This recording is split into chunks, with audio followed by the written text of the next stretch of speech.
Namaste, Jai Bharat. Anything can happen in Pakistan. Anything can happen in Pakistan, and everything happens in Pakistan. This is an interesting story. A Pakistani International Airlines (PIA), they had a routine flight to Canada. Toronto, if I'm not wrong. The entire crew went absconding. The flight took off from Lahore or Karachi, I'm not sure. Went to Canada, Toronto, if I'm right. They landed. The passengers disembarked, went to their place, their ways, and the crew also went to take rest. As normal, everything was normal.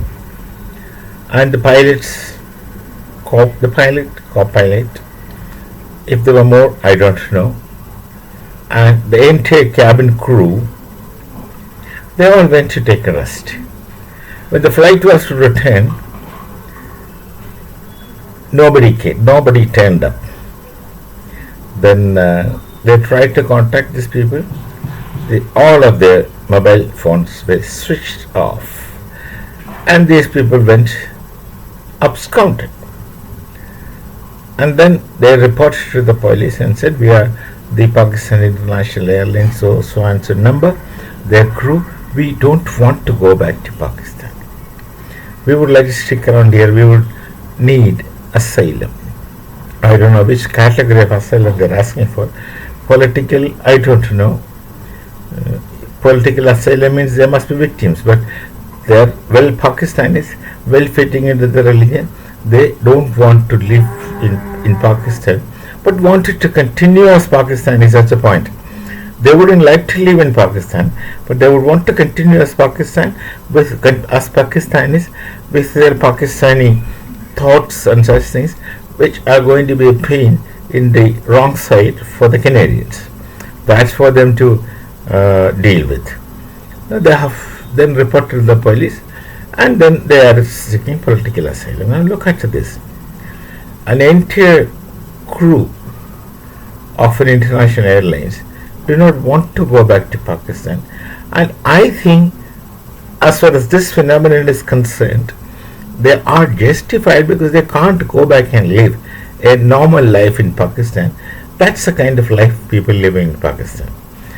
Anybody with some self-respect can't exist. You look at the Prime Minister, the way he behaved when Russian President Vladimir Putin was holding a talk to the Turkish Khalifa Erdogan. They had discussions and they were in talk. And this man, Shahbaz Sharif, wanted to have an audience with Putin, take a photograph and put in the social media most likely. And he had been waiting. Some 40 minutes plus he waited and he lost his patience. And he just burst into the room in which these two people were talking. And that was a very arrogant behavior. That's how they are arrogant.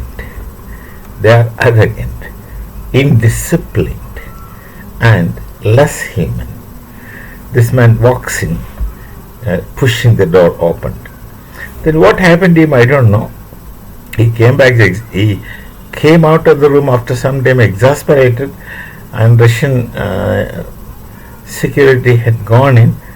I did not know. Nobody knows what must have happened inside.